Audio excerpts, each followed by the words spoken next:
2 years from retirement.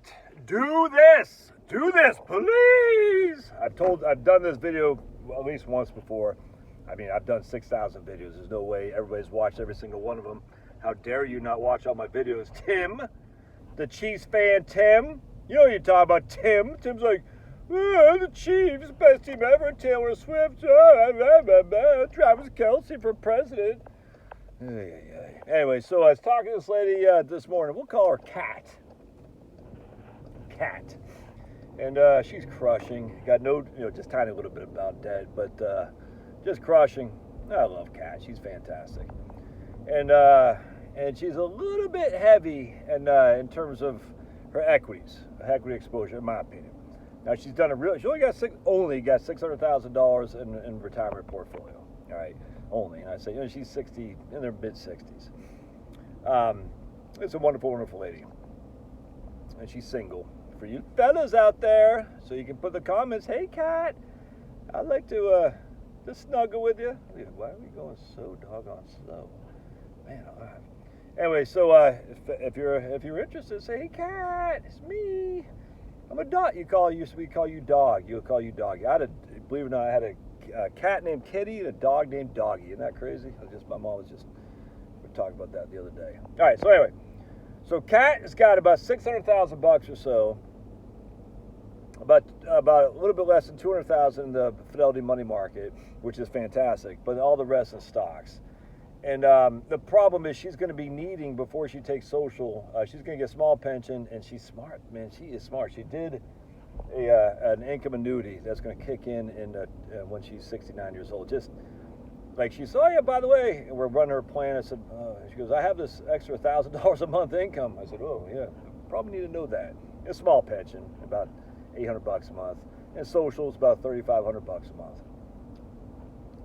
But before she takes social, before she gets that annuity, she's going to need to rely on her portfolio. So she's going to tap into her portfolio from when she retires to when she's all this Social Security and all this other stuff kicking in. I think we said about $250,000 total. All right, so she's got $600,000. 170 or something like that is in cash. Still not enough, man. It's not enough. It's close, but I said you need to downshift your Fidelity accounts. So she's got all Fidelity's management accounts. They're fine, but she got just tons and tons of holdings in there. I'm like, ugh. But at least it's holdings. At least it's not. At least it's individual stocks, not just mutual funds. Because that's one thing, like Vanguard and some of these other guys, they're just doing mutual funds inside a managed account. That's like, dude. I said you got downshift. Downshift. Like you're basically in fifth gear. What I'd like you to do is downshift to fourth gear. So essentially going from 90-10 to 70-30, and they use that in with their cash account as well. So in this case, I said ideally if you had $1 million, and she didn't have $1 million, but hear me out. Ideally you would have 30,000 and 300,000 in cash, and the rest in the Fidelity balanced account, for instance. 70% stocks, 30% bonds.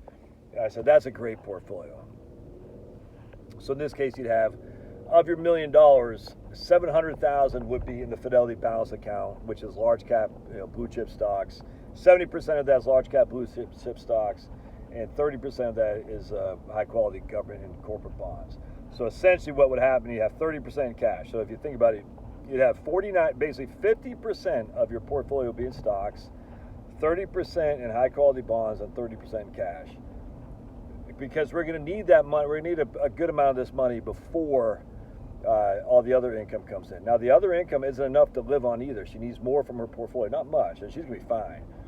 But, I mean, we just don't want to get crushed a la 2008 in these 2 to 3 years where you're needing to live on that money. We just don't. And then, frankly, what I like about Fidelity. So basically, ultimately, she'll have Fidelity balance account or Wellington if you're a Vanguard. I don't care.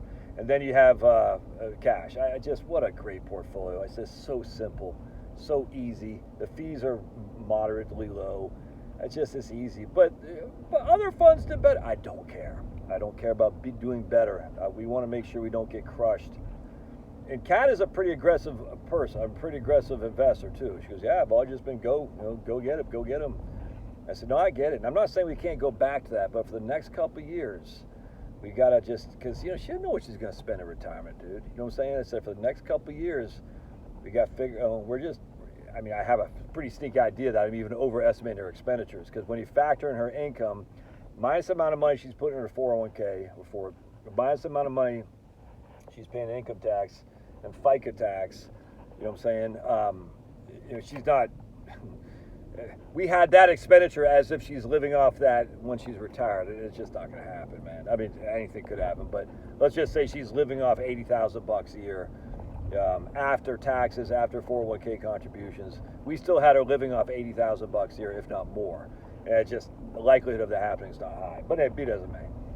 And she's going to buy a house too, and she doesn't have enough from her portfolio, from her home equity, to quote downsize to his house. So she's got to sell her house if she wants to move to a different area, a different state, and she's going to need to tap into her portfolio for that as well. So the issue is, anytime you got to tap into your portfolio, we don't want you to have to tap into your portfolio when things are getting crushed. We want you to tap into a portfolio that has remained the same, if not grown. And now that we're getting 5% a year in the money market, it's like crazy to me just to have 100% in stocks, or just even like a 90-10 portfolio when we're getting money market. And people say, well, bonds have a place too. That's what I'm saying. In this case, it'd be 50% stocks, 30% cash, 20% bonds. And again, once a couple years have settled in and she's needing less from her portfolio because Social Security's fully kicked in and that small annuity she's going to get, then we can go back to being a little bit more aggressive if we want. But man, protection. The first couple years in retirement, the first couple years, 2 years before retirement, first couple years of retirement, protection is key. Anyway, love your thoughts on that. I'm going up to Costco. I'm gonna make some steaks tonight because I love me some steaks. All right, put your thoughts in the comments section. All right, God bless. See you.